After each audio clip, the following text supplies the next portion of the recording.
Assalamualaikum warahmatullahi wabarakatuh. Kitabu Ahkamil Jihad. Pada kali ini kita akan membahas hukum daripada jihad. Jihad di sini bukan jihad melawan hawa nafsu ya, tapi ya melawan musuh. Biasanya kan kalau misalnya sekarang jihad apa sih yang paling besar, yang susah untuk dilawan? Yaitu jihad melawan hawa nafsu. Nah, konteks di sini jihadnya melawan musuh. Wa kana al-amru bihi fi ahdi Rasulillah sallallahu alaihi wasallam ba'dal hijrah fardhu kifayatin. Jihad di masa Rasul setelah Rasul hijrah dari Mekkah ke Madinah. Nah, hukum jihad itu menjadi fardu kifayah. Apa itu fardu kifayah? Ya, sama kayak kita hukum mensolati mayit. Ketika ada orang yang sudah menyolati mayit ya dalam satu kampung, yang lain sudah enggak berkewajiban ya. Nah, begitupun jihad ya. Setelah Rasul di Madinah. Wa amma ba'dahu falil kuffari halani. Kemudian setelah itu ketika kita berhadapan dengan orang kafir, kita ada dua kondisi, ada dua keadaan. Kita akan dihadapkan dengan dua kondisi. Yang pertama ayyakunu bibiladihim. Orang kafir berada di negaranya, berada di kotanya. Ya mereka beranak pinak ya. Ya di negara orang kafir sendiri. Maka jihad itu fardu kifayah 'alal muslimin fi kulli sana. Jadi berjihad ya, untuk konteksnya ini jihad itu ya untuk menyebarkan agama Islam. Makanya kenapa misal dulu sejarah kita ya, para sahabat, para tabi'in, ya mereka selalu bahasanya ya futuhat ya, atau ekspansi ya. Kalau ekspansi itu negatif ya, tapi ya futuhat gitu loh. Yaitu menyerang negara-negara yang penduduknya masih non-Islam, orang kafir. Nah, di sini setiap tahun orang muslim itu fardu kifayah ya. Jihad untuk menyebarkan agama Islam. Fa idza fa'alahu man fihi kifayatun saqata al-haraju 'anil bakin. Jadi ketika ada orang yang berjihad menyebarkan Islam di negaranya orang kafir, maka yang tidak ikut berjihad itu tidak mendapatkan dosa. Ya setelah gugur gitu ya. Tapi kalau nggak ada yang berjihad ya dosa semua. Wasani ayyadkhula al-kuffar baldatan min biladil muslimin aw yanzilu qariban minha. Fal jihadu hina idin fardu ainin alaihim. Kondisi yang kedua, orang-orang kafir itu masuk di negara orang Islam, atau dia ya membuat kemah lah, mendekati dengan negara orang muslim. Maka bagi seorang muslim jihad melawan orang kafir itu menjadi fardu ain. Wajib bagi semua penduduk muslim untuk jihad. Jihad di sini mau diartikan menyerang ya, bisa kali ya. Menyerang atau melawan, ya. Menangkis orang-orang kafir yang hendak ya mungkin mau merampas dan lain sebagainya. Fayalzamu ahla dzalikal balad ad-daf'u. Nah, maka di sini para penduduk itu wajib untuk ad-daf'u, ya, untuk menolak, ya, menahan lil kuffar, terhadap mereka orang kafir, bima yumkinu minhum, dari apa-apa yang memungkinkan, ya, atas perlakuan orang kafir terhadap orang muslim. Jadi ketika ada orang kafir hendak mau menyerang negara kita yang muslim, maka bagi orang muslim hukumnya fardu ain. Semua wajib untuk melawan, ya, atas tindakan orang kafir. Kalau misalnya mau kita kontekstualisasikan dengan negara kita di Indonesia, kita Indonesia, ya, para pendiri kita, ada orang luar Belanda, orang kafir, mau menyerbu, mau menyerang, mau mengambil apa yang ada di Indonesia, ya wajib fardu ain bagi penduduk Indonesia untuk melawan Belanda, melawan Jepang. Ya, Allahu Akbar. Jadi di sini maghrib teman-teman ya. Lanjut. Wa syara'it wujubil jihad sab'a hisolin. Ada 7 syarat, ya, kewajiban untuk berjihad. Yang pertama Islam. Maka tidak ada kewajiban bagi orang kafir untuk berjihad. Yang kedua sudah balik. Anak kecil tidak wajib jihad. Kemudian akal. Orang gila tidak jihad. Kemudian yang merdeka.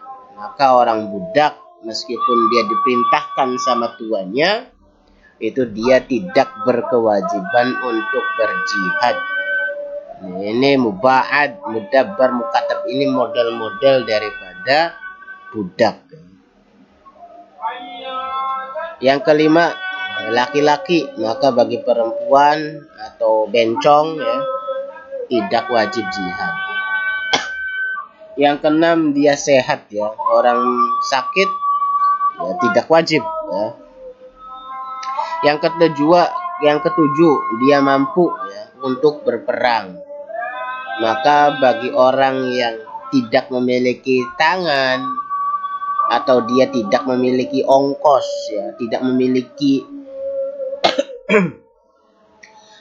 tidak memiliki uang untuk berperang, tidak memiliki ini, kasihlah seperti senjata, markub itu kendaraan, ya, wanafako dan uang. Jadi nanti dalam jihad itu yang perlu teman-teman bayangin, ya, dulu ketika berjihad, berperang itu waktunya lama, ya. 1 bulan, 2 bulan, 3 bulan. Nah, 1 bulan, 2 bulan itu kita pastinya kan ya butuh untuk beli jajan, beli rokok, beli es gitu kan. Beli nabati kalau di Indonesia dan lain sebagainya. Waman usiro minal kufar fa'ala dzurbaini. Seseorang yang mendapatkan tawanan, ya.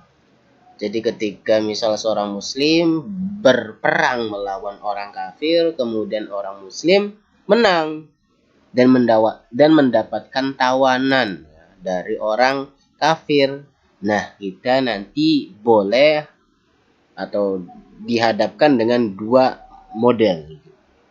Darbun la takhira fihi lil iman bal yakunu wa fi bani musah yakunu yasiru raqiqan binafsi sabyi al akhdi wa hum as-sibyan wan nisa ay sibyanul kufar wa nisa'uhum. Jadi ketika tadi mendapatkan tawanan, ya, maka macam yang pertama ini bagi seorang imam dia tidak boleh memilih, melainkan dia langsung menjadi budak, ya. Siapa itu? Nah, ini anak-anak dan perempuan. Ya. Jadi ketika kita berperang melawan non muslim, ya, orang kafir, nah kan kita nanti akan mendapati anak kecil, ya, emak-emak, ibu-ibu, nah mereka otomatis langsung jadi budak, ya. Ini masih sistem perbudakan, ya. Kalau sekarang ya sudah nggak ada, ya. Walahaqu bima dzukira ala hunasa wal majanin. Ya, disamakan juga ketika didapati ada al-hunasa ini ya para bencong, kemudian orang-orang gila, ya sama gitu loh. Itu dijadikan budak juga. Nah, mengecualikan orang-orang kafir yaitu perempuan yang muslim, ya. Li'annal asra la yutasawwaru fil muslimin, karena perbudakan atau tawanan itu ya tidak ada gitu loh di dalam muslim, di dalam agama Islam, di dalam orang-orang muslim, ya. Kemudian model yang kedua, la yariku binafsi sabi, tidak menjadi budak, ya, dengan sebab menjadi tawanan, yaitu mereka orang-orang kafir yang asli. Mereka orang laki-laki yang balik, yang merdeka, yang berakal. Nah, jadi seorang imam, seorang ketuanya lah gitu loh. Imam di sini artinya tuh ketuanya. Misal di masa Nabi ya Nabi Muhammad gitu loh. Di masa sahabat Abu Bakar ya Abu Bakar. Jadi pemimpinnya lah gitu. Nah, ketika imam melihat ya dia ya memiliki ya mempunyai tawanan orang kufar yang asli, laki-laki balik, merdeka dan berakal, mukhayyarun fihim baina arba'ati asya. Maka bagi imam yaitu suruh ya memilih di antara 4 hal. Yang pertama ya ketika imam menawan seorang laki-laki, dia boleh untuk membunuh, ya, bidor birokobatin, dengan memukul lehernya, ya. Tidak boleh membakar atau menenggelamkan, wala tagrikin. Kemudian yang kedua al-istirqa, menjadikan dia sebagai budak. Hukumnya setelah budak yaitu kabaqiyatil amwal al-ghanimah. Ya, hukumnya ketika si imam menjadikan tawanannya itu sebagai budak, maka barang dan barang milik si dianya itu ya menjadi barang ghanimah, ya, rampasan. Yang ketiga almanu alaihim bitakliyati sabilihim, yaitu menganugerahkan, memberi kepadanya dengan bitakliyati sabilihim, melepaskan. Yang keempat al-fidyah, membayar fidyah, ya, baik dengan harta atau dengan orang laki-laki yang menjadi tawanan daripada orang muslim. Barter, ya, barter. Jadi kadang kan kita juga dari orang muslim itu ada yang menjadi tawanan, ya, di mereka orang kafir, begitupun kita. Nah, jadi barter gitu loh. Ya udah, tawanan orang muslim yang kamu pegang ini tukeran sama tawanan saya nih, teman kamu nih yang bangsat ini, gitu kan. Wa malu fidaihim kabaqiyati amwalil ghanimah. Wa yazazu ayyufada musyrikun wahidun bi muslimin au aktsar wa musyrikuna bi muslimin. Jadi boleh untuk saling tadi untuk menebus, ya, dengan musyrik, ya, dengan satu orang musyrik dengan satu orang muslim, atau orang muslim lebih banyak atau orang musyrik ya banyak dengan satu muslim. Ya ini ya nggak tahu ini ya modelnya kayak gini, ya. Jadi muslim itu satu pokoknya. Boleh musyriknya satu atau lebih banyak. Nah, yaf'alul imam min dzalika ma fihi al-maslahah lil muslimin. Nah, apa yang diperbuat demikian oleh imam itu merupakan maslahah bagi orang-orang muslim. Fa in khafiya alaihi al-ahad wa habasahu hatta yadhharu lahu al-had. Fayaf'aluhu wa kharaja biqaulina sabiqan al-asliyun. Mengecualikan ucapan kemusannif al-asliyun, yaitu orang kufar yang tidak asli. Seperti murtad. Murtad ini dia kufar juga, tapi dia tidak asli. Kalau yang asli ini ya memang dari lahir ya dia sudah kafir ya. Fayutalibuhum al-imam bil Islam. Nah kalau misal dia seorang murtad itu, maka seorang imam minta kepada si murtad ini untuk kembali lagi kepada Islam. Tapi kalau dia membangkang, enggan untuk masuk kepada agama Islam, maka qatalahum, bunuh.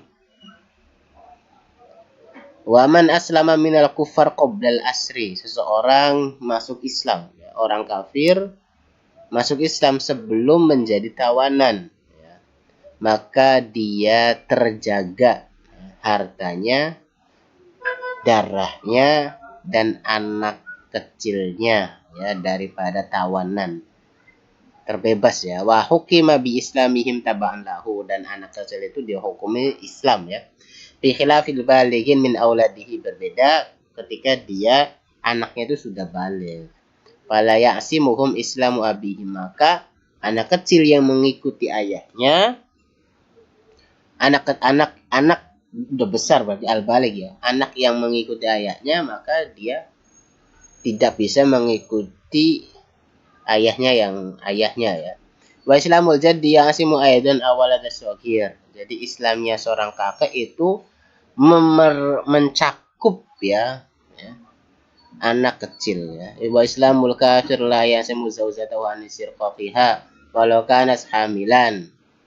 Jadi Islamnya orang kafir itu dia tidak mencakup istrinya ya dari perbudakan, ya harus dia sendiri ya, meskipun dia dalam keadaan hamil. Bayanistur reqat ayqatu nikahu, ketika dia menjadi budak ya nikahnya sudah batal.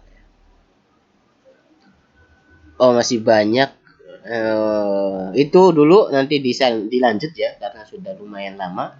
Mudah-mudahan ada manfaatnya. Akhirul kalam. Assalamualaikum warahmatullahi wabarakatuh.